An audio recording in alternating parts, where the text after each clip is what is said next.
Assalamualaikum warahmatullahi wabarakatuh. Alhamdulillah. Alhamdulillahilladzi waffaqana ala ta'atih wa arsyadana ila sabili rusydih.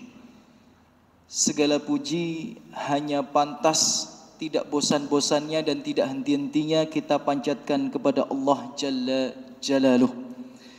Karena sampai malam hari ini, sampai menit ini, bahkan sampai detik ini, Allah masih memudahkan kita untuk bisa melaksanakan ketaatan-ketaatan kepadanya.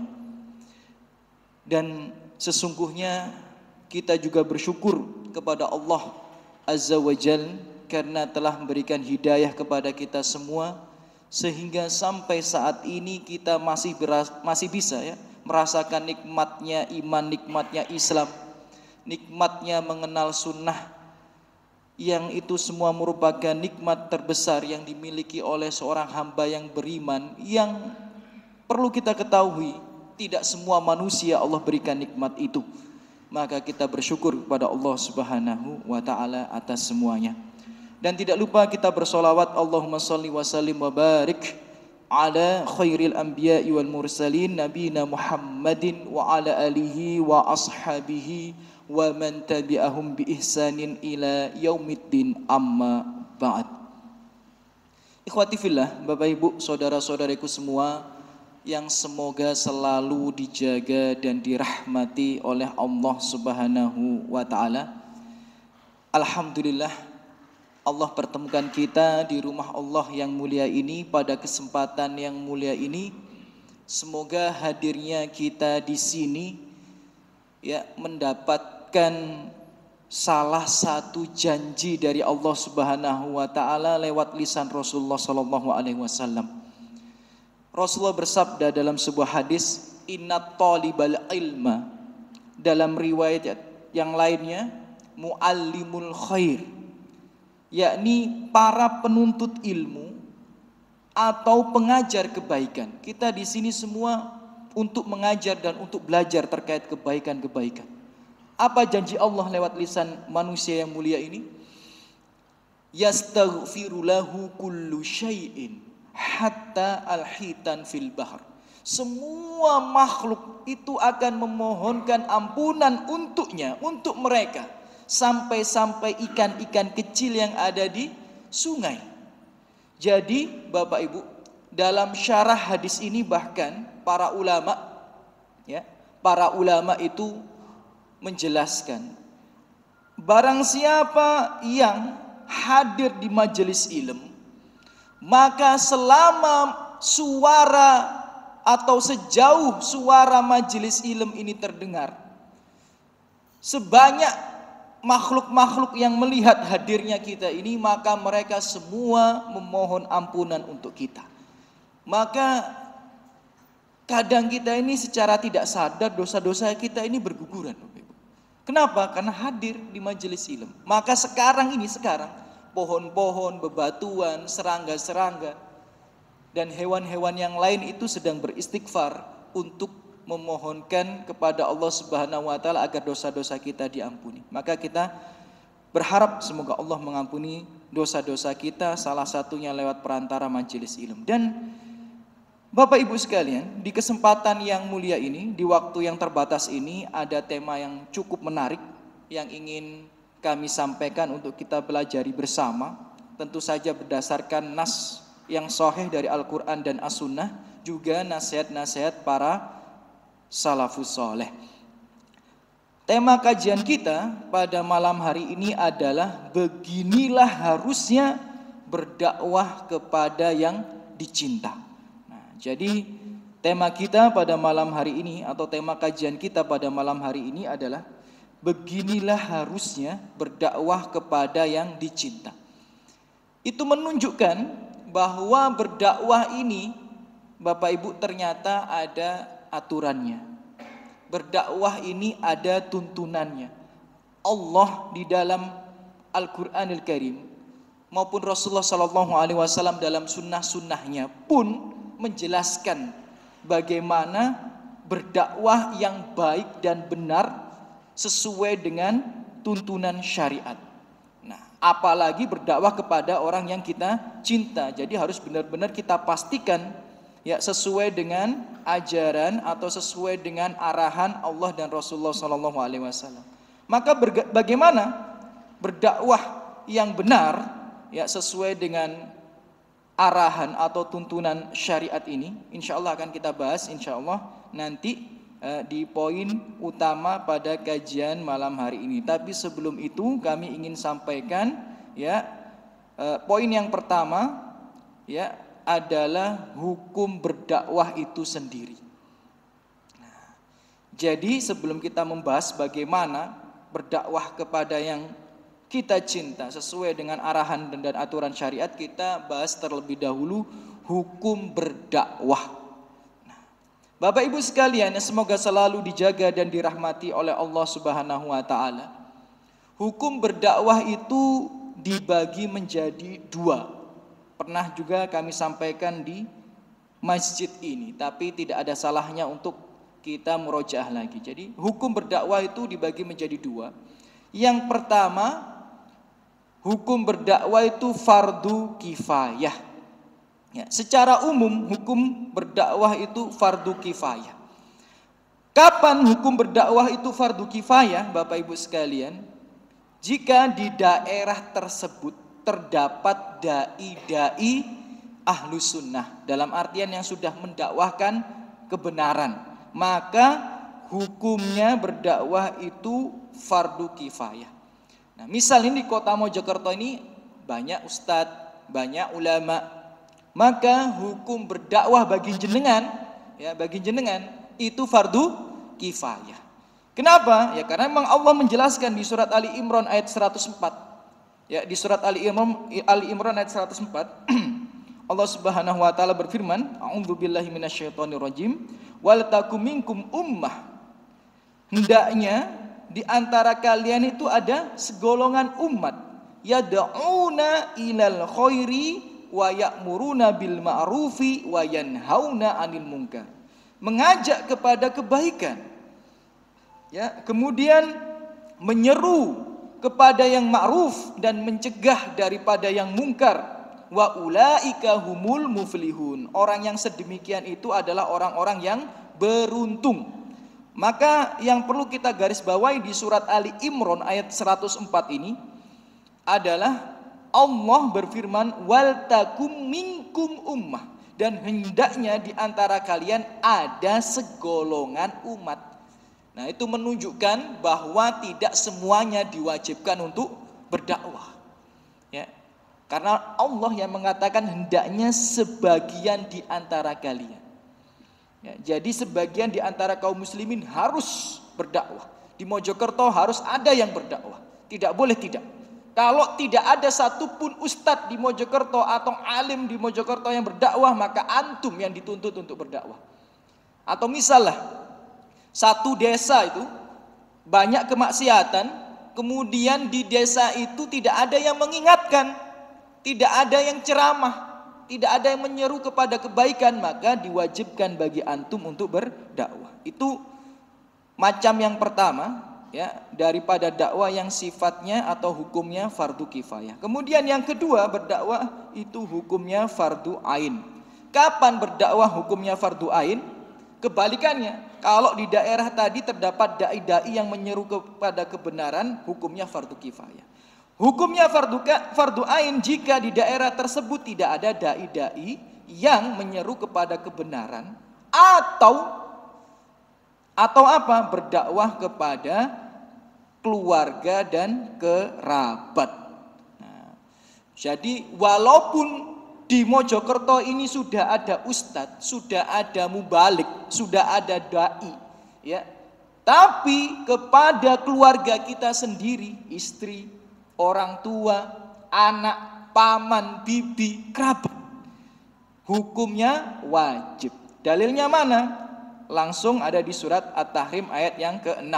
Ya ayyuhalladzina amanu qu anfusakum wa ahlikum nar. Wahai orang-orang yang beriman, jagalah diri kalian dan juga keluarga kalian, kerabat kalian dari siksa api neraka.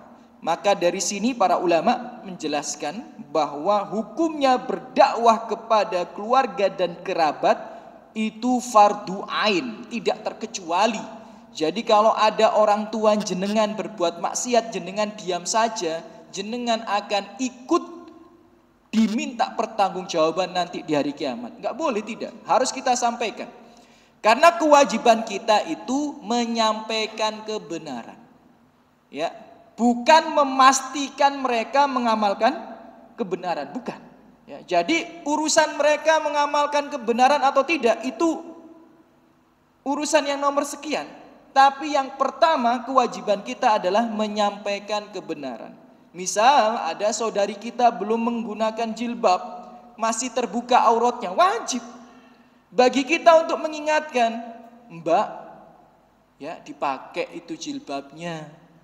Ya malu, masa sudah dewasa, masa sudah punya anak perempuan, udah punya anak mau gadis, ya masih dibuka tutup jilbabnya. Nah itu wajib untuk diingatkan. Kalau kita biarkan saja, kita termasuk pelaku maksiat.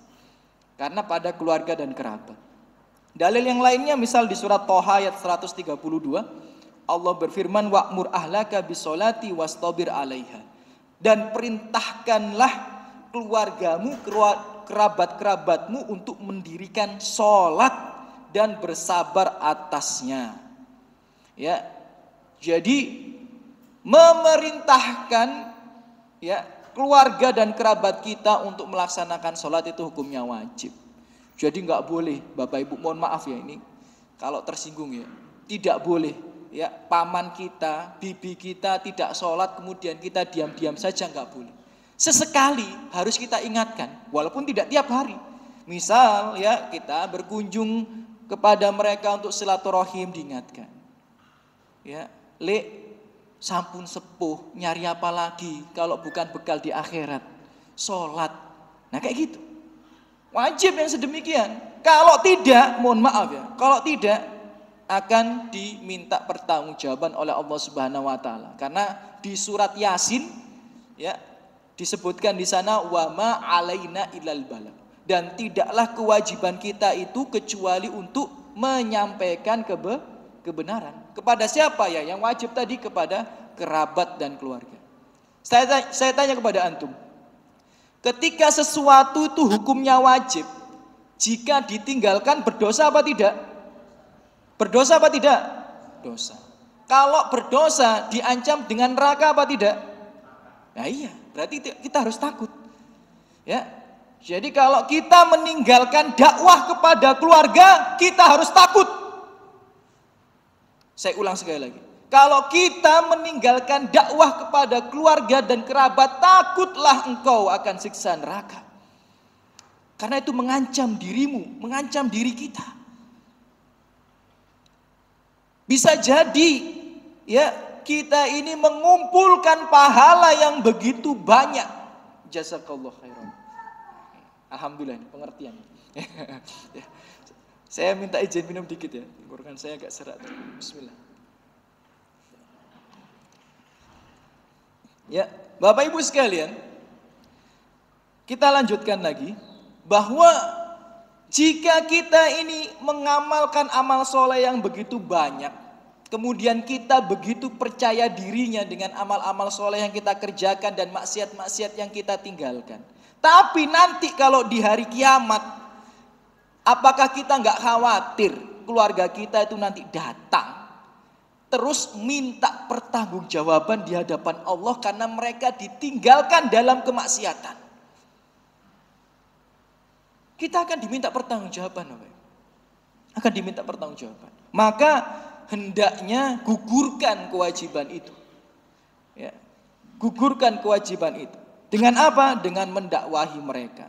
Apalagi kalau kita sangat sayang dengan mereka, sangat cinta dengan mereka, harusnya tidak putus dakwah itu. Ya, dengan semaksimal mungkin. Kemudian Bapak Ibu sekalian, semoga selalu dijaga rahmat Allah Subhanahu wa taala. Di poin yang pertama telah kami sampaikan bahwa berdakwah itu hukumnya bisa dibagi menjadi dua. Yang pertama fardu kifayah. Kapan? Jika di daerah tersebut ya sudah terdapat dai-dai yang menyeru kepada kebenaran. Yang kedua, fardu ain. Kapan?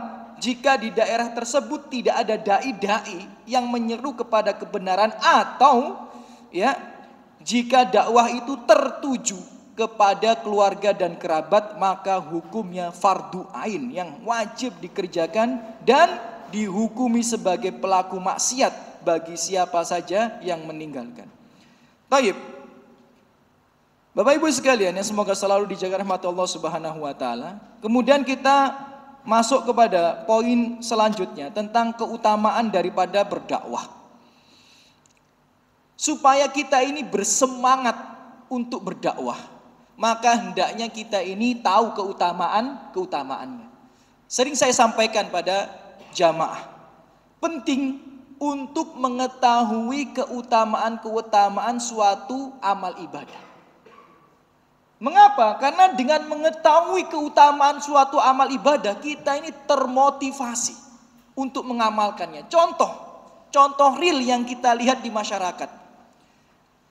Kenapa kok orang-orang itu ya berbondong-bondong ya untuk melaksanakan sholat tarawih, ya kan, di bulan Ramadan? Mengapa? Karena ada keutamaannya. Man qoma Ramadan, siapa yang melaksanakan sholat malam, sholat tarawih, imanan wahtisaban, ya, dengan iman dan mengharap hanya kepada Allah, ghufira lahu ma taqaddama min dambi, diampuni semua dosa-dosanya yang telah lalu. Semangat mereka. Kenapa kok banyak saudara-saudari kita di luar sana, ya kan? Banyak saudara-saudari kita di luar sana menyempatkan dirinya bangun di sepertiga malam di saat orang-orang tidur nyenyak. Mengapa? Karena mereka tahu keutamaannya bangun di sepertiga malam. Ya, sholat malam, sholat lail itu adalah sholat sunnah yang paling mulia. Hadis riwayat Muslim. Dan orang yang bermunajat di sepertiga malam, setiap doanya diijabah. Ya, ketika dia minta ampunan diampuni. Hadis riwayat Muslim. Makanya dia menyempatkan diri untuk bangun sepertiga malam di saat orang-orang tertidur lelap. Ya, jadi penting untuk mengetahui suatu amalan agar kita mengamalkannya. Bahkan misal dari awal saya hijrah dulu, ini mohon maaf ini tanpa bermaksud mensucikan diri atau apa. Tapi ingin kami sampaikan, dari awal saya hijrah dulu, kurang lebih itu SMA ya. Mengenal sunnah itu SMA, tapi awal hijrah itu ya SMP, tapi baru kenal untuk dakwah-dakwah yang di luar bid'ah dan lain sebagainya itu SMA. Di situ saya baca-baca buku, ternyata ada keutamaan zikir pagi dan petang. Ya, siapa yang membaca Sayyidul Istighfar ya di pagi hari, kemudian dia mati sebelum sore hari, dia akan dimasukkan surga. Dan siapa yang membaca Sayyidul Istighfar di sore hari, kemudian dia mati sebelum menjelang pagi hari, maka dia akan dimasukkan surga. Maka setelah saya tahu keutamaan Sayyidul Istighfar, insya Allah dari waktu itu sampai saat ini tidak pernah saya tinggalkan. Kenapa? Karena gampang sekali Sayyidul Istighfar itu berapa detik kita baca. Allahumma anta rabbi la ilaha illa anta khalaqtani wa ana abduka wa ana lahdika wa adika mastata'tu wa a'udzubika min syarri ma sana'tu abu laka bi ni'matik. Dan itu dah. Berapa detik? Cuma mungkin 7 detik atau 9 detik kita baca Sayyidul Istighfar. Ya, pagi 7 detik, sore 7 detik, dijamin surga. Kenapa kok kami mengamalkan dan teman-teman yang lainnya mengamalkan? Karena dijamin surga. Tahu keutamaannya.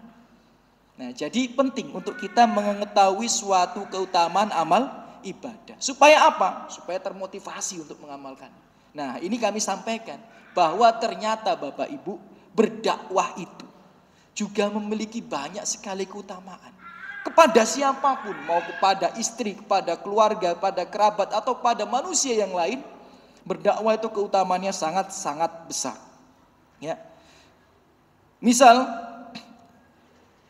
keutamaan yang pertama, berdakwah adalah bukti seseorang mengikuti Nabi Muhammad Sallallahu Alaihi Wasallam.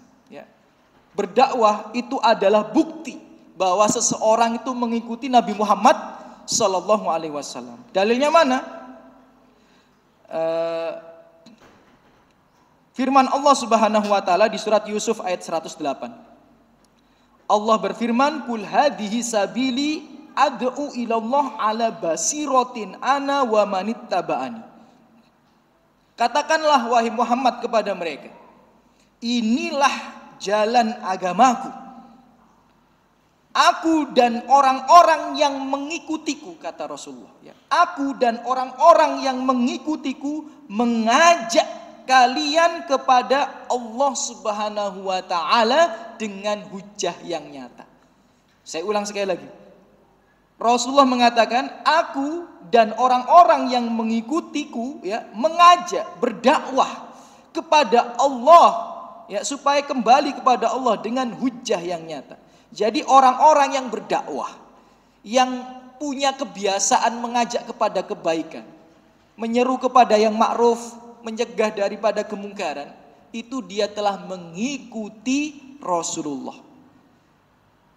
Lah terus apa hadiahnya bagi orang yang mengikuti Rasulullah? Di surat Ali Imran, apa kata Allah Subhanahu wa taala? Qul in kuntum tuhibbunallah fattabi'uni yuhibbukumullah. Kata Allah Subhanahu wa taala di surat Ali Imran, in kuntum tuhibbunallah, kalau kamu cinta sama Allah, fattabi'uni, ikuti aku, ikuti Muhammad, yuhibbukumullah, maka Allah akan mencintai kalian. Jadi yang keutamaan yang pertama, orang yang berdakwah itu mengikuti Nabi Muhammad SAW, dan dengan mengikuti Nabi Muhammad, seseorang itu akan mendapatkan atau meraih cinta Allah Subhanahu wa taala.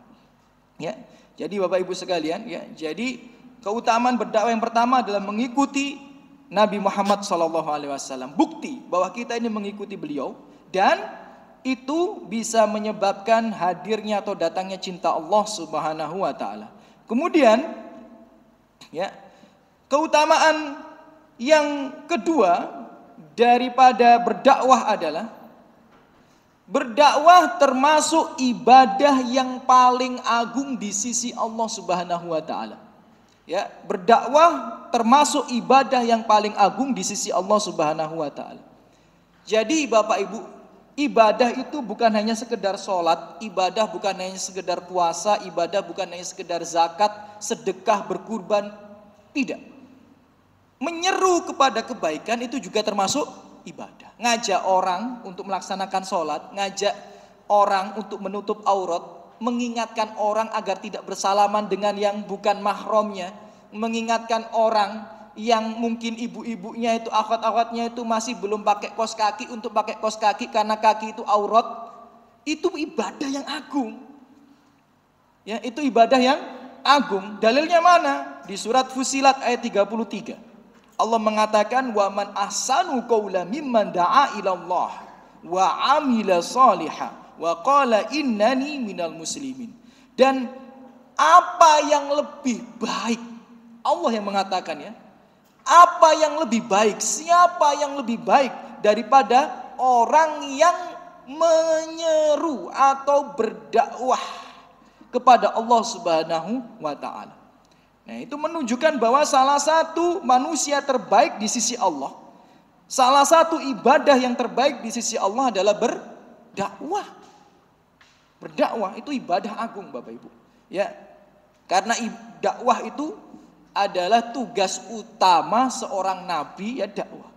Jadi kalau kita berdakwah, kita ini termasuk penerus Rasulullah Sallallahu Alaihi Wasallam, penerus Rasulullah Sallallahu Alaihi Wasallam.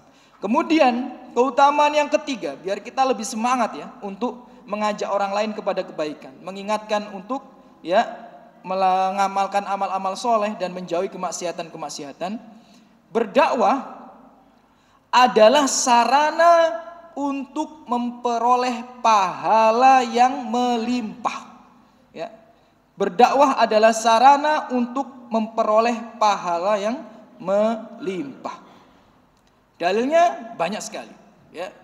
Misal Rasulullah Shallallahu Alaihi Wasallam bersabda dalam hadis riwayat Muslim. Rasulullah Shallallahu Alaihi Wasallam bersabda dalam hadis riwayat Muslim, "Man dalla ala khairin falahu mithlu ajri fa'ilihi."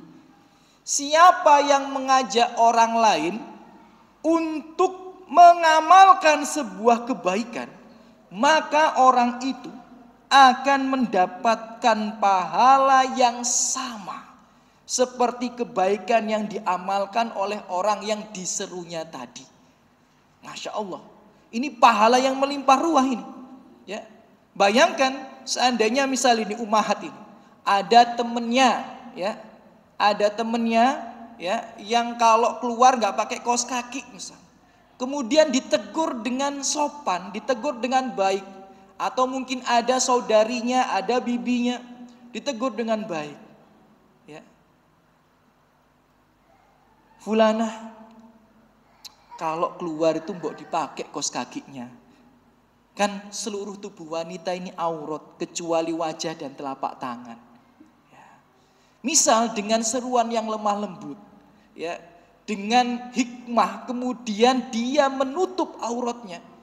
Bayangkan, dia itu akan menutup aurat setiap hari.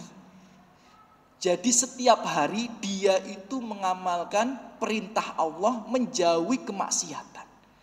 Dan setiap hari sampai dia mati, ya, orang yang menyeru untuk menutup aurat tadi akan mendapatkan pahalanya. Apakah berhenti sampai di situ? Tidak. Loh kok bisa Ustaz? Bisa. Seandainya wanita itu kemudian ngajari anaknya, yang anaknya itu tidak pakai kaos kaki, kemudian ibunya tadi dapat hidayah dari yang satunya, kemudian pakai kaos kaki, ngingetin anaknya, nak pakai kaos kaki, kemudian anaknya pakai kaos kaki, maka terus akan mengalir sampai anaknya mati. Apakah berhenti? Tidak. Bisa jadi sampai cucunya, bisa jadi sampai cicitnya, dan terus menerus. Maka berdakwah itu adalah sarana untuk memperoleh pahala yang sangat melimpah. Satu orang tidak sholat, kita nasihati sholat, kemudian dia mau sholat, kemudian anaknya diajari sholat, cucunya diajari sholat, cicitnya diajari sholat, tetangganya diajari sholat. Betapa banyak pahala yang akan kita raih, bahkan mungkin tanpa sepengetahuan kita. Gak sadar kita. Ternyata nanti di akhirat, pahalaku kok akeh tekondi. Ternyata itu karena dulu kita sering mengajak orang untuk berbuat baik. Maka jangan remehkan berdakwah. Maka Rasulullah SAW dalam hadis yang sahih mengatakan, seandainya imannya Abu Bakar itu ditimbang dalam satu timbangan, kemudian imannya umatku ditimbang dengan timbangan yang lainnya. Tahu kan kalau timbangan zaman dulu kan ada dua sisi gitu ya. Maka kata Rasulullah, malat akan lebih berat imannya Abu Bakar. Loh, terus maksud penjelasan dari hadis ini bagaimana? Dijelaskan oleh para ulama dalam syarahnya, Abu Bakar itu adalah orang yang paling banyak memualafkan para sahabat-sahabat besar. Jadi Nabi ketika pertama kali mendapatkan wahyu itu berdakwah secara sembunyi-sembunyi. Yang berdakwah secara terang-terangan itu Abu Bakar dan teman-temannya, dalam artian tidak ada rasa canggung. Sedangkan Rasulullah berdakwahnya sembunyi-sembunyi. Maka kalau kita lihat sirah nabawiyah, ternyata sahabat-sahabat besar itu banyak masuk Islamnya itu lewat perantara Abu Bakar. Maka bisa jadi keislaman kita hari ini itu melalui perantara Abu Bakar radhiyallahu anhu. Bisa jadi sekarang kita ini bisa sholat maghrib, ya bisa membaca mushaf Al-Quran, ya kan? Bisa menutup aurat. Itu disebabkan andilnya Abu Bakar. Karena sahabat-sahabat yang besar, ya dalam artian itu ya dedengkot-dedengkotnya sahabat itu, pemimpin-pemimpin sahabat itu banyak masuk Islam melalui Abu Bakar. Maka Abu Bakar imannya itu sangat-sangat luar biasa dan timbangan kebaikannya sangat banyak sekali. Ya. Jadi jangan remehkan berdakwah. Ya. Walaupun jenengan bukan ustadz, walaupun jenengan kerja di kantor, walaupun jenengan kerja di dagang di pasar, ya apapun kesibukannya berdakwahlah. Ya. Karena saya sendiri itu pertama kali sholat itu bukan didakwai ustadz, bukan. Saya itu pertama kali sholat didakwai oleh pelaku maksiat. Ini benar. Saya itu pertama kali sholat SMP. Saya masih ingat ya, SMP kelas 1 naik SMP kelas 2. Itu didakwai sama pelaku maksiat.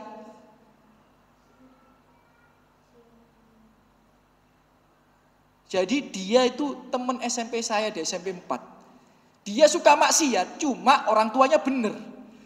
Ya, jadi orang tuanya itu melaksanakan sholat 5 waktu dan anaknya dididik untuk sholat 5 waktu dari kecil. Tapi dianya nggak patek bener gitu ya. Maksudnya ya suka maksiat gitu. Nah, kemudian saya waktu itu baru hijrah itu SMP kelas 1 mau naik SMP kelas 2.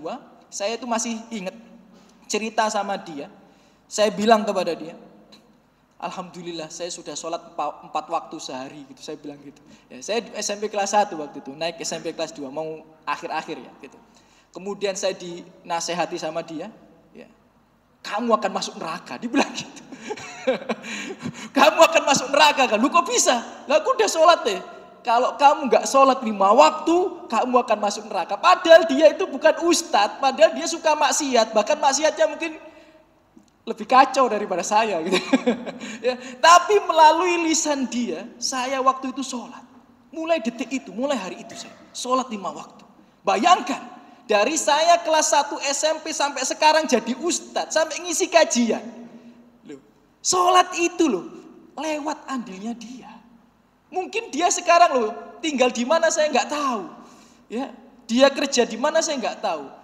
Ya, bisa jadi nanti di akhirat dia tiba-tiba kaget. Loh kok banyak pahala ini sholat Ustaz Ahmedi gitu. Ya, kenapa? Ya, karena dia menyeru kepada kebaikan. Ya, jadi jangan remehkan kebaikan dalam berdakwah. Ya, paham ya antum ya? Ini keutamaan yang ketiga. Saya tutup sampai 4 saja karena kalau banyak-banyak nggak sampai nanti pembahasan kita. Dan yang keempat ini yang penting juga. Bapak Ibu sekalian semoga selalu dijaga rahmat Allah Subhanahu wa taala. Keutamaan yang keempat daripada berdakwah adalah sebab Allah bimbing, Allah berikan taufik untuk terus berada di atas kebenaran. Saya ulang sekali lagi. Kalau kita berdakwah, ya, itu salah satu keutamaannya adalah sebab Allah terus membimbing dan memberikan taufik agar kita tetap berada di atas kebenaran. Ya, dalilnya mana? Di surat Al-Ankabut ayat 69. Allah berfirman, "Walladzina jahadu fina lanahdiyannahum subulana." Siapa yang bersungguh-sungguh ya di jalan kami, kata Allah Subhanahu wa taala, maka akan kami berikan taufik, akan kami berikan petunjuk, akan kami berikan bimbingan dia untuk terus berada di jalan-jalan kami. Dan tafsir daripada ayat ini yang dimaksud ya bersungguh-sungguh ya di jalan Allah, di jalan kebenaran itu salah satunya adalah berdakwah.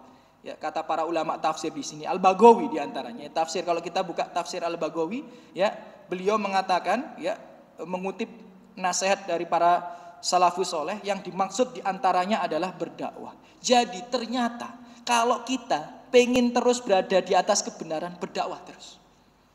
Yang penting antum berdakwah jujur, insya Allah akan Allah bimbing untuk terus berada di atas kebenaran. Karena yang menjamin bukan saya. Yang menjamin siapa? Allah. Ya, jadi gini loh Bapak Ibu.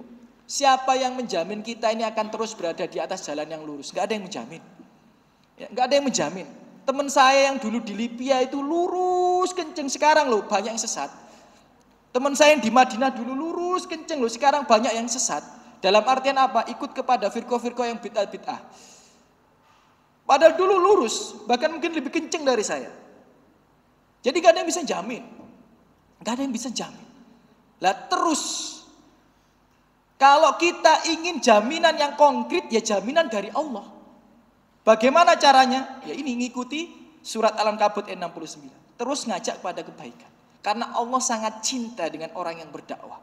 Ganjarannya apa? Akan Allah berikan taufik, Allah bimbing agar dia tidak tersesat. Itu keutamaan daripada dakwah. Ya, hanya 4 kami sampaikan, tapi banyak ya keutamaan-keutamaan yang lainnya. Jadi Bapak Ibu sekalian, ya, sudah kami sampaikan tadi hukum daripada berdakwah, kemudian keutamaan daripada berdakwah, dan berdakwah itu Bapak Ibu sekalian di poin yang nomor 3 adalah tanda cinta kita kepada orang yang kita kasihi. Saya ulang sekali lagi, berdakwah itu adalah tanda cinta kita kepada orang yang kita kasihi, yang kita sayangi. Kalau jenengan sayang sama orang, kalau jenengan kasih sama orang tapi tidak jenengan dakwai, ketahuilah jenengan tidak cinta pada dia. Kenapa? Ya kalau kita cinta dengan seseorang, sedangkan kita adalah orang yang beriman, yang percaya surga dan neraka, kita cinta sama dia berarti kita akan berusaha supaya dia masuk surga.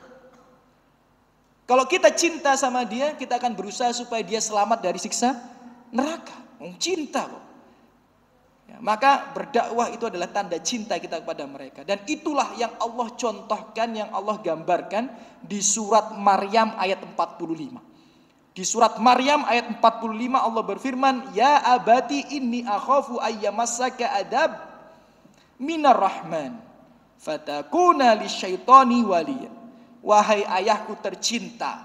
Jadi abati itu panggilan apa? Ayahku tercinta. Kalau abi itu kan ayahku, ya. Tapi kalau abati itu panggilan orang Arab biasanya untuk menunjukkan cinta yang lebih dalam. Ya. Abati, abati gitu. Itu artinya ayahku tercinta gitu ya. Jadi Nabi Ibrahim alaihissalam itu menyeru kepada ayahnya, "Wahai ayahku tercinta, sesungguhnya aku ini takut. Takut, apa yang aku takutkan? Nanti Allah itu ya akan mengadab dirimu karena kamu kufur kepadanya. Fatakuna lisyaitani waliya, dan nanti kamu akan bersama dengan syaitan menjadi teman-teman syaitan di neraka." Ya, jadi ini Allah gambarkan, Allah ceritakan. Tujuannya apa ya? Supaya kita menjadikan suri toladan. Kalau kita cinta sama orang, dakwai. Nabi Ibrahim itu cinta sama ayahnya. Ketika ayahnya mati dalam keadaan kafir, kemudian Nabi Ibrahim berdoa dan doanya ditolak, nangis. Cinta dia. Dan bukti cintanya apa? Digambarkan oleh Allah Subhanahu wa taala dalam Al-Qur'an bahwa Nabi Ibrahim itu terus berdakwah kepada ayahnya. Padahal bisa saja, wis bapakku angel tuturane babahno nang neraka, kan ngono bisa ya. Tapi enggak seperti itu, wong dia sayang kok. Nah, makanya kalau kita sayang ya jangan sampai saudara kita, kerabat kita, keluarga kita, orang yang kita cintai masuk dalam neraka. Nah, itu 3 poin sebelum kita masuk poin utama pada malam hari ini. Yang pertama kita bahas tadi hukum daripada dakwah.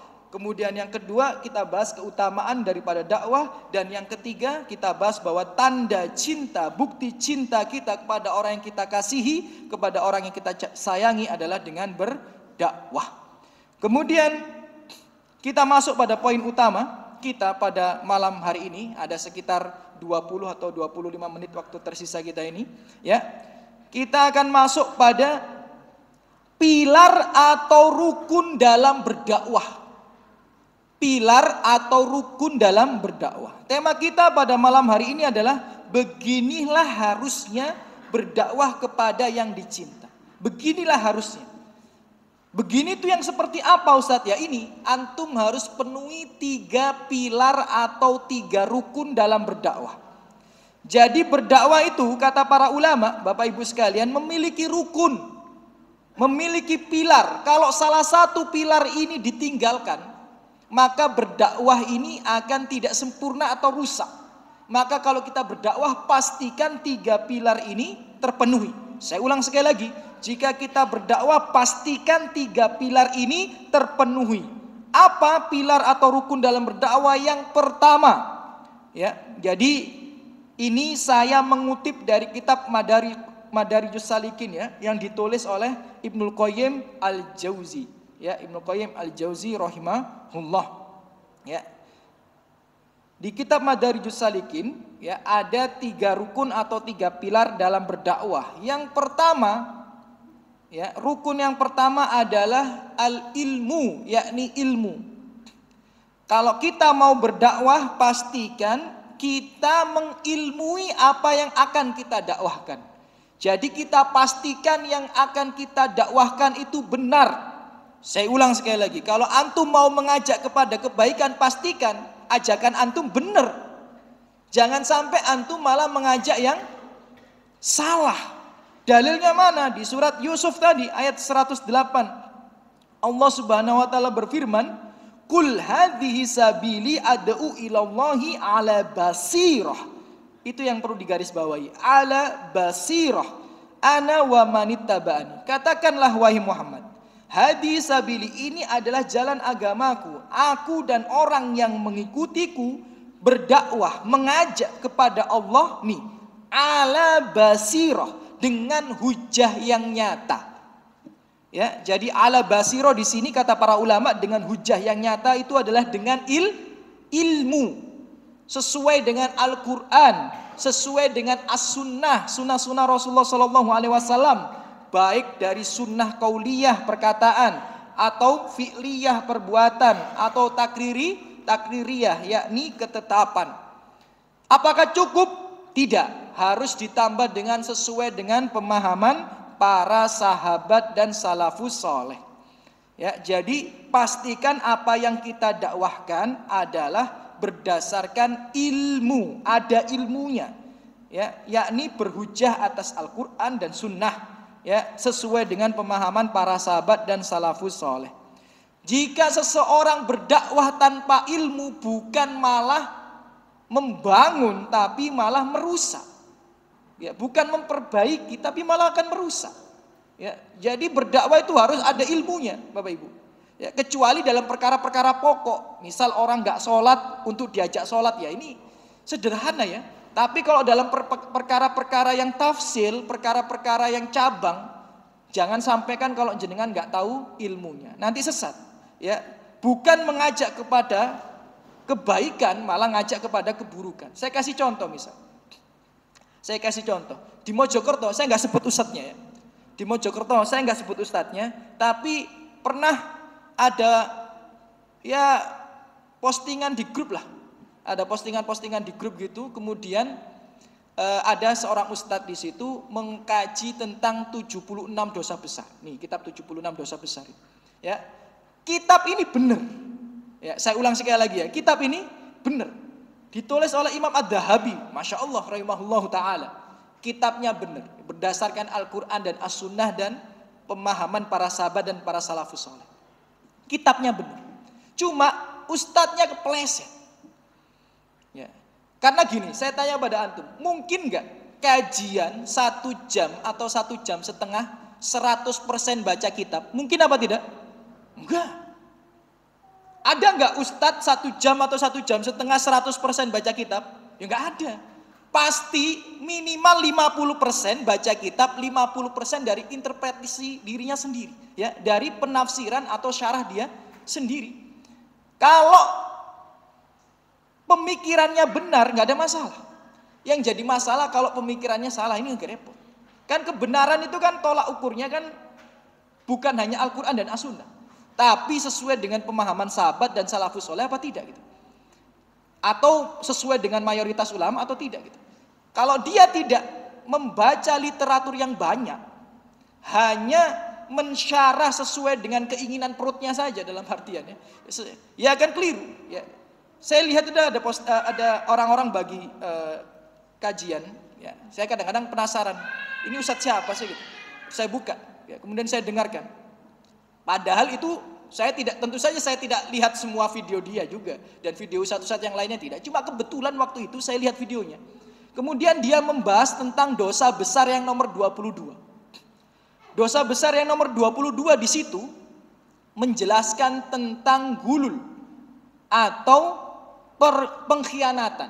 Ya, pengkhianatan. Dalam artian apa? Di sini kan dijelaskan kalau kita ini menjadi seorang pegawai, menjadi seorang karyawan, tidak boleh mengkhianati orang yang mempekerjakan kita, nggak boleh, ya kan? Tidak boleh mengkhianati orang yang mempekerjakan kita. Salah satu contohnya dijelaskan oleh Imam Dahabi dan para ulama di sini adalah, misal seorang pegawai yang mendapatkan hadiah, ya, istilahnya dalam kitab itu hadiatul ummal, hadiah pegawai, itu nggak boleh. Ya, misal antum jadi guru, kemudian antum dikasih hadiah sama wali santri, dikasih hadiah sama santri, nggak boleh. Itu namanya gulul, itu namanya hadiah khianat. Ya, misal lagi kalau pegawai-pegawai negeri itu kan, ya biasanya kan kita ke kelurahan, ya kita ke kantor-kantor, kita kasih amplop kan, ya sebagian di antara kita seperti itu. Nah itu haram, nggak boleh. Kenapa? Itu hadiah khianat namanya. Kenapa? Karena dia sudah dipekerjakan sama instansinya. Ya, dia sudah mendapatkan gaji, dia nggak boleh dapat gaji di luar itu. Itu namanya hadiah khianat. Ya. Misal kita bagian ada tender-tender dan sebagainya gitu ya. Atau teman saya misal, dia kerja di salah satu perusahaan besar di Jakarta, dia cerita kalau kerjasama dengan artis, ya artis dijadikan brand ambassador dan sebagainya, ya dia bilang katanya kalau deal, ya kan, deal sama artis itu setiap orang itu bisa dikasih voucher taksi, voucher belanja, itu jutaan. Ya, per orang bisa 1,5 juta, 2 juta dan sebagainya. Per orang itu. Tujuannya apa? Tujuannya nanti kalau mau bikin acara lagi, artis itu dipanggil lagi. Kayak gitu itu udah biasa katanya di kantornya seperti itu. Nah itu hadiah khianat. Kenapa? Karena dia sudah dipekerjakan sama atasannya, sudah punya gaji. Nah itu hadiah umal haram. Tapi ustadz yang saya lihat di videonya tadi itu menjelaskan seperti ini. Yang diharamkan itu cuma PNS, dia bilang gitu katanya. Ya, jadi ya dia bilang seperti itu. Yang diharamkan itu PNS, kalau bukan PNS gak apa-apa. Katanya dia bilang seperti itu. Lah itu dalilnya dari mana itu? Kan repot kayak gini ya. Nah, dari katanya dia bilang seperti itu, yang diharamkan itu PNS, kalau bukan PNS gak apa-apa. Kenapa kok PNS diharamkan? Karena dalam pemerintah ada namanya gratifikasi gitu. Jadi kalau jenengan bukan PNS berarti tidak mengapa. Ini repot ini. Ya, ini repot ya. Jadi berdakwah itu harus dengan ilmu. Kalau tidak dengan ilmu, ya malah rusak. Betapa banyak orang di luar sana berdakwah. Ya, betapa banyak orang di luar sana berdakwah kepada tetangganya, kepada kerabatnya, tapi berdakwah untuk mengamalkan perkara-perkara bid'ah. Antum pengen enggak selamat dari siksa neraka enggak? Antum pengen mlebu surga bledeng, baca sholawat naria 1000 kali. Wah repot ini. Ya kan? Jadi orang kalau berdakwah tanpa ilmu bukan memperbaiki tapi merusak. Jadi pastikan kalau kita berdakwah itu harus berdasarkan ilmu. Kemudian yang kedua, Bapak Ibu sekalian, semoga selalu dijaga dan dirahmati oleh Allah Subhanahu wa taala. Kata Ibnu Qayyim, ya, rahimahullah, rukun yang kedua daripada berdakwah adalah al-hilmu. Apa hilmu itu? Kebijaksanaan. Ya, al-hilmu itu kebijaksanaan. Jadi, Bapak Ibu sekalian, semoga selalu dijaga rahmat Allah Subhanahu wa taala. Ya. Bijaksana dalam berdakwah itu apa? Dengan lemah lembut. Ya, dengan baik dalam bertutur kata, dalam bersikap, itu berdakwah. Karena Allah contohkan, Allah gambarkan bagaimana berdakwah yang sukses, yang benar itu di surat Ali Imran ayat 159.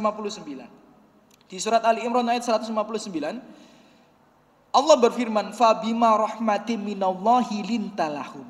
Maka disebabkan rahmat dari Allah, kamu itu berlaku lemah lembut kepada mereka, wahai Muhammad. Jadi Nabi Muhammad itu ketika berdakwah itu dengan lemah lembut. Walau kunta faddon ghalidul qalb. Seandainya kamu itu keras, lagi berhati kasar, dan faddu min haulik, maka mereka pasti akan menjauh dari sekelilingmu. Jadi kalau kita berdakwah kepada orang yang kita cintai, pertama selain harus berdasarkan ilmu, berdasarkan Al-Quran dan As-Sunnah, tidak cukup tapi harus sesuai dengan pemahaman para sahabat, ya, para salafus soleh dan ulama-ulama yang mutabar keilmuannya. Maka yang kedua juga harus dengan bijaksana, ya, dengan lemah lembut, ya, dengan baik, ya. Jadi penting, ya, Bapak Ibu sekalian, yang semoga selalu dijaga rahmat Allah Subhanahu wa taala. Hadis riwayat Muslim, Rasulullah sallallahu alaihi wasallam bersabda, "Innallaha rafiq yuhibbur rifqa." Sesungguhnya Allah itu maha lembut dan mencintai kelembutan.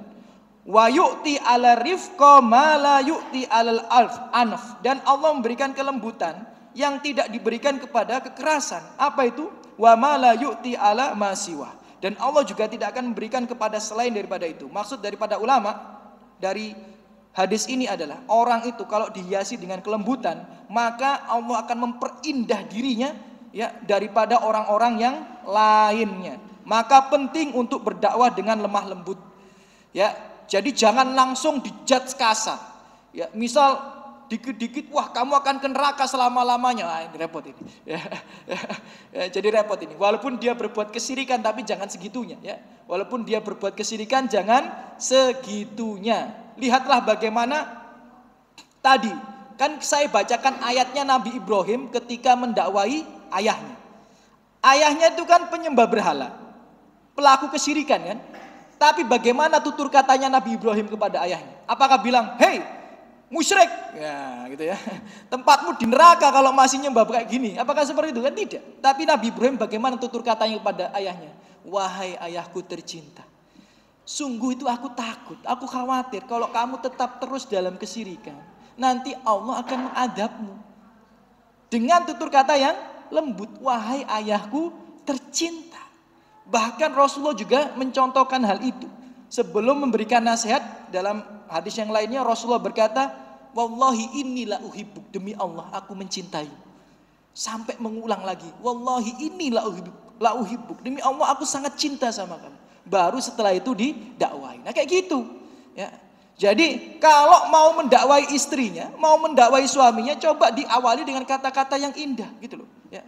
Jangan langsung mas rungokno iki mas, langsung kasih link kajiannya Ustadz Khalid misalnya. Ya, bisa mak dek dilihat nih video nih ya, tolong diperhatikan baik-baik. Nah kajiannya Ustadz Syafiq, nah, repot ini ya. Ya, malah nggak akan dilihat, gitu. Malah nggak akan dilihat, nggak tahu dirungokno, malah nggak dibuka sama sekali gitu. Jadi bagaimana dengan tutur kata yang lemah lembut? Jangankan orang tua kita, istri kita, anak kita, kerabat kita yang mereka jatuh dalam maksiat. Fir'aun saja, ya, Fir'aun saja yang kemaksiatannya sudah pol mentok. Allah itu ya masih menyuruh Nabi Musa alaihissalam dan juga Nabi Harun untuk berkata dengan perkataan yang lembut. Ya, faqula lahu qaulan layyin. Dan kalian berdua datangi mereka. Kemudian ucapkan kepada Fir'aun dan teman-temannya itu ucapan-ucapan yang lembut gitu loh. Jadi penting ya untuk memberikan ucapan-ucapan yang lembut. Tapi apakah lembut terus? Tidak, sesekali boleh ya, sesekali boleh ya, yang nusuk hati boleh sesekali ya, tapi ya perlu penjelasan lebih panjang ya. Jadi di kitab yang pernah saya kaji itu ya, di 14 contoh praktek hikmah dalam berdakwah ya, hukum asal berdakwah, saya ulang sekali lagi ya, hukum asal berdakwah itu dengan lemah lembut. Tapi ada pengecualian, sesekali boleh dengan kasar apabila beberapa syarat itu terpenuhi. Apa syarat-syarat itu? Ya mungkin insya Allah akan kita kaji di pertemuan yang berikutnya. Dan yang ketiga, ya, tapi nanti yang insya Allah ya, karena kajian kita ini cukup urgent dan pembahasannya masih cukup banyak, ini akan kita lanjutkan di pertemuan berikutnya. Tapi yang ketiga akan saya sampaikan juga. Nanti insya Allah yang nomor 2 dan yang nomor 3, bagaimana berdakwah dengan bijaksana itu seperti apa contohnya. Bagaimana pengecualiannya boleh berdakwah dengan keras, itu akan kita sebutkan di pertemuan berikutnya. Di pilar yang nomor 3, rukun yang nomor 3, kata Ibnul Qayyim rahimahullah, adalah al-anah. Ya, rukun dakwah yang ketiga itu adalah al-anah. Al-anah itu apa? Tidak tergesa-gesa. Ya, tidak tergesa-gesa maksudnya apa? Mengetahui skala prioritas. Ya, jadi kalau kita berdakwah, itu kan menyuruh orang berbuat kebaikan dan menyuruh orang untuk meninggalkan kemaksiatan. Itu dakwah kan intinya itu ya, menyuruh orang berbuat baik sama menyuruh orang untuk meninggalkan kemaksiatan. Tapi kebaikan itu kan banyak. Sholat itu kebaikan, nutup aurat itu kebaikan, ya kan? Tidak bersalaman dengan yang bukan mahram itu kebaikan. Ya, bahkan masuk masjid pakai kaki kanan itu kebaikan, keluar masjid pakai kaki kiri kebaikan. Ya, ya. Banyak kebaikan-kebaikan, tapi kan kalau kita sampaikan semuanya, malah akan jadi rusak. Maka kata para ulama, penting itu al-ana, ya, memahami skala prioritas. Bapak Ibu sekalian, semoga selalu dijaga dan rahmat Allah Subhanahu wa taala. Skala prioritas seperti saya sampaikan tadi, ya, dipahami mana yang lebih dulu disampaikan daripada kebaikan-kebaikan, dan dipahami mana yang lebih dulu disampaikan daripada meninggalkan keburukan-keburukan. Saya kasih contoh yang terakhir sebelum menutup kajian kita pada malam hari ini. Dalam hadis riwayat Bukhari, Rasulullah SAW bersabda kepada Mu'ad yang akan diutus ke Yaman. Jadi Mu'ad ini mau diutus ke Yaman untuk berdakwah kepada orang-orang di Yaman. Ya, jadi Mu'ad mau diutus ke Yaman untuk berdakwah kepada orang-orang di Yaman. Apa pesan Rasulullah? Falyakun awwala ma tad'uhum.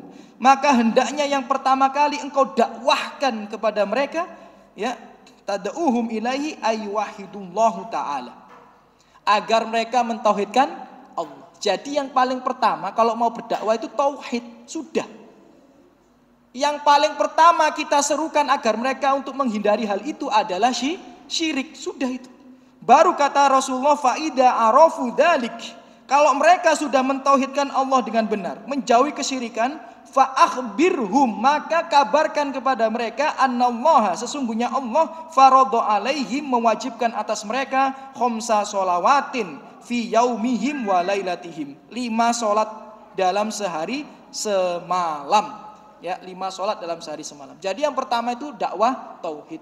Bahkan Rasulullah SAW itu diutus, ya, untuk mendakwakan tauhid. Para nabi itu diutus untuk mendakwakan tauhid, ya. Ya, jadi Bapak Ibu sekalian, semoga selalu dijaga rahmat Allah Subhanahu wa taala. Jadi kalau kita ini ingin mendakwai orang yang kita cintai, kalau mereka masih belum mentauhidkan Allah dengan benar, masih berbuat syirik, itu dulu. Loh Ustaz, walaupun mereka belum sholat Ustaz, walaupun mereka belum menutup aurat Ustaz, walaupun belum sholat, walaupun belum menutup aurat. Hadis riwayat Bukhari atau hadis riwayat Muslim, ya, Rasulullah mengatakan, ya, man mata wa akhiru kalamihi la ilaha illallah dakhalal jannah. Siapa yang mati kemudian akhir kalimatnya itu la ilaha illallah, maksudnya dia mentauhidkan Allah, tidak berbuat syirik, dakhalal jannah, kata Rasulullah, masuk surga. Kemudian seorang sahabat agak gak terima. Kemudian dia bertanya kepada Nabi, wa in zana wa in saroko, ya Rasulullah, apakah dia masuk surga walaupun dia berzina, walaupun dia mencuri? Maka kata Rasulullah, wa in zana wa in saroko, walaupun dia berzina, walaupun dia mencuri, kalau mentauhidkan Allah masuk surga. Kata Rasulullah, bukan kata saya. Dia masih nggak terima, ya. Wa in zana wa in saroko, walaupun dia berzina, walaupun dia mencuri, wa in zana wa in saroko, walaupun dia berzina, walaupun dia mencuri, dia masuk surga. Sampai ketiga kali Rasulullah mengatakan wa in zana wa in saroko. Sampai yang keempat Rasulullah mengatakan wa in zana wa in saroko, walaupun kamu nggak suka. Kemudian diam, gitu. Jadi sampai keempat kali, ya, wa in zana wa in saroko, walaupun kamu nggak suka, dia akan tetap masuk surga, ya. Jadi Bapak Ibu sekalian, pastikan orang yang kita cinta itu, yang kita dakwahkan kepada mereka, pertama, tauhidkan Allah. Urusan mereka nanti masih belum sholat, urusan mereka nanti masih belum menunaikan zakat, belum nutup aurat, itu nomor sekian setelah tauhid. Karena percuma, walaupun mereka sholat, walaupun mereka zakat, walaupun mereka haji, kalau berbuat syirik, kalau nang punden ngasih sesembahan, ya, nang laut ngelarung kepala sapi, ya, kemudian nang kuburan minta kepada yang ada dalam kubur, ya, dia nggak akan bisa masuk surga. Loh kok bisa Ustaz? Baca hadis riwayat Muslim. Hadis riwayat Muslim pernah saya sampaikan di sini, ya, pada umat-umat mungkin sudah sering mendengarnya. Hadis riwayat Muslim panjang hadisnya, tapi diceritakan di sana, ya, bahwa orang kaum kafir Quraisy itu haji. Rasulullah menjelaskan, menceritakan hadis riwayat Muslim. Orang kafir Quraisy itu haji, Abu Jahal, Abu Lahab itu haji. Di sini jenengan banyak yang belum haji, saya juga belum haji, ya. Abu Jahal, Abu Lahab itu haji. Kenapa? Karena haji itu adalah syariat sebelum Nabi Muhammad, dari Nabi Ibrahim syariat haji itu, ya. Jadi mereka itu haji. Tapi kata Rasulullah SAW, tempatnya di mana? Abu Thalib tempatnya di mana? Di neraka. Abu Jahal di neraka. Abu Lahab di neraka. Jadi haji mereka itu loh tidak bisa menyelamatkan mereka dari neraka. Kenapa? Karena kalau mereka mau berdoa lewat perantaranya Lata dan Uzza dulu. Ya, jadi mintanya ke Lata, mintanya ke Uzza walaupun Tuhannya Allah. Jadi mereka kalau ditanya walain sa'altahum man khalaqahum, kalau mereka ditanya siapa yang menciptakan kalian, mereka menjawab Allah. La yaqulunallah. Tapi mereka berdoanya minta ke Lata, minta ke Uzza, menganggap kalau lewat perantara bisa lebih manjur doanya.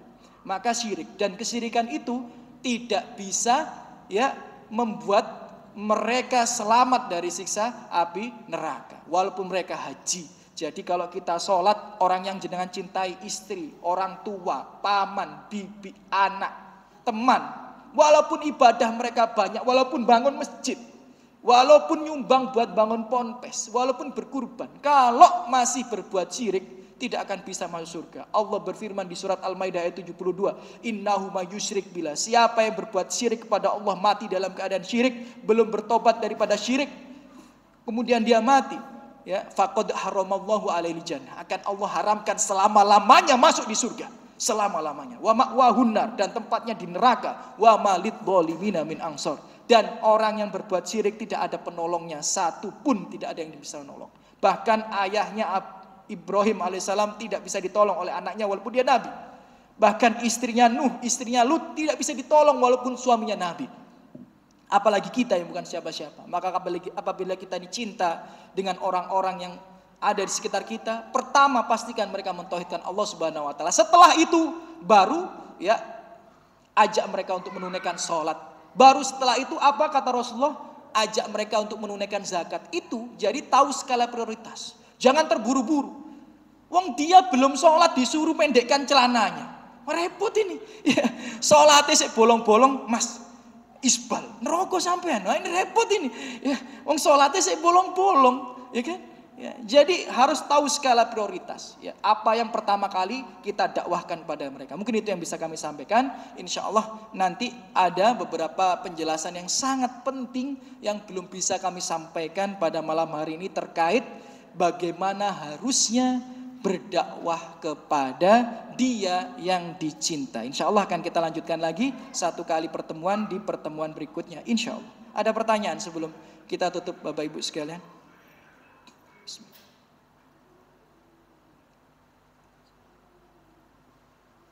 Tidak ada pertanyaan, silakan Pak. Waalaikumsalam warahmatullahi wabarakatuh. Apa? Masuk status. Ya, terus isinya? Iya, berdakwah. Ya, jadi status kita itu juga akan dihisap oleh Allah Subhanahu wa taala. Betapa banyak orang tergugah hatinya karena status gitu. Ya, maka kata para ustadz atau asatidah kita di luar sana, maka gunakan semua media itu untuk sarana berdakwah. Ya, gunakan semua media itu untuk sarana berdakwah. Bisa jadi ya tulisan yang kita kirim itu bisa menjadi wasilah ya hidayah dari Allah Subhanahu wa taala. Dan ini pernah ini ya. Saya pernah bertemu dengan seorang ibu-ibu ya, pernah bertemu dengan seorang ibu-ibu cuma ngomong sederhana saja. Cuma ngomong sederhana saja, sekali ucap. Kemudian besoknya atau nggak lama setelah itu besoknya dia itu nangis-nangis cerita, ya apa yang dilakukan dia? Dia keluar dari koperasi ribawi dia. Walaupun seluruh orang di koperasi itu mencacinya, dia menangis-nangis. Terima kasih Ustadz, saya nggak peduli orang mencaci saya, yang penting saya di akhir hidup saya ini ya Ustadz, di umur saya yang tua ini Ustadz, saya tidak bergelut dengan yang riba-riba lagi. Padahal dia sama seluruh koperasi di teman-temannya itu dicaci maki karena dia bendaharanya. Dia keluar. Padahal saya cuma nyelentok biasa saja. Dia cuma tanya, Ustadz bagaimana hukum Ustadz kalau ada di koperasi? Ya itu riba Bu gitu. Cuma nggak pakai dalil. Ini bukan kajian, nggak pakai dalil, itu riba Bu. Terus seminggu atau 2 minggu setelahnya nangis-nangis, bilang dia sudah keluar daripada koperasi itu. Masya Allah. Jadi jangan remehkan 1-2 kata yang kita ucapkan, jangan remehkan beberapa kalimat yang kita tulis, karena Bisa jadi orang tua yang tergugah dengan itu. Bahkan seperti saya sampaikan tadi, sholat saya sampai di ini itu hanya karena satu kalimat yang diucapkan oleh pelaku maksiat. Dan berdakwah itu tidak harus menunggu kita untuk menjadi orang soleh. Ya, jadi kadang-kadang kan kita ini mau bikin status baik, ya kan, merasa, aku juga banyak maksiat. Akhirnya mau bikin status izin gitu. Saya ini juga masih banyak maksiat gitu. Jangan malu. Itu nanti masuk ke bahasan berikutnya bahwa untuk berdakwah tidak harus mengamalkan semua yang kita dakwahkan. Saya ulang sekali lagi ya. Untuk berdakwah tidak harus mengamalkan semua yang kita dakwahkan. Bahkan untuk menulis status tidak harus mengamalkan apa yang antum tulis. Loh Ustaz, apakah dosa besar Ustaz yang seperti itu? Itu dosa besar, tapi nanti ada pengecualian yang lainnya. Insya Allah akan kita bahas di pertemuan berikutnya. Saya ulang sekali, tulis saja status yang baik-baik, sampaikan yang baik-baik, karena setiap yang kita sampaikan, setiap yang akan kita tulis akan diminta pertanggungjawaban oleh Allah Subhanahu wa taala. Begitu pula berhati-hatilah untuk menyampaikan yang buruk, berhati-hatilah untuk menulis status-status yang buruk, karena bisa jadi apabila orang terinspirasi berbuat maksiat karena kita bikin video maksiat, kita share, orang terinspirasi, bisa jadi maksiat itu akan terus mengalir dan dosa itu akan menjadi milik kita. Dalam hadis yang sahih, kalau nggak salah riwayat Bukhari ya, kalau nggak salah riwayat Bukhari, dikatakan oleh Rasulullah SAW, ya, ketika terjadi pembunuhan maka anak Adam itu akan mendapatkan dosa dari pembunuhan itu. Bayangkan, ya, dari Nabi Adam itu berapa ribu tahun jaraknya sampai kita, ya, dan berapa banyak pembunuhan. Tapi anak Adam itu, ya, yang pertama membunuh akan mendapatkan transferan dosa jariah. Kenapa? Karena dia yang pertama kali memberikan contoh, ya, memberikan contoh apa? Kemaksiatan dalam bentuk pembunuhan. Maka setiap ada orang yang membunuh akan mengikuti dia. Bayangkan kalau kita nge-share video bid'ah, kemudian diamalkan sama teman kita, nge-share sama ustadz-ustadz yang syubhat, kemudian diikuti sama teman-teman kita, nge-share status yang tidak bermanfaat, kemudian orang-orang terinspirasi dengan tulisan kita. Naudzubillah min dzalik. Bayangkan kalau Pak Takmir, ya, kemudian nulis status, kemudian ada 5 orang, kan jenengan nggak tahu orang yang terinspirasi atau tidak tahu. Kemudian ternyata ada 5 orang yang terinspirasi dan dia ngamalkan terus menerus sampai anak cucunya, masya Allah. Itu pahala yang jauh daripada riya. Enaknya dakwah itu apa? Pahala yang jauh dari riya. Kita sholat dilihat orang bisa riya, ya kan? Kita sedekah korban diketahui orang bisa riya. Tapi dakwah itu bisa terhindar dari riya karena kita tidak tahu orang yang kita dakwahi ngamalin atau tidak.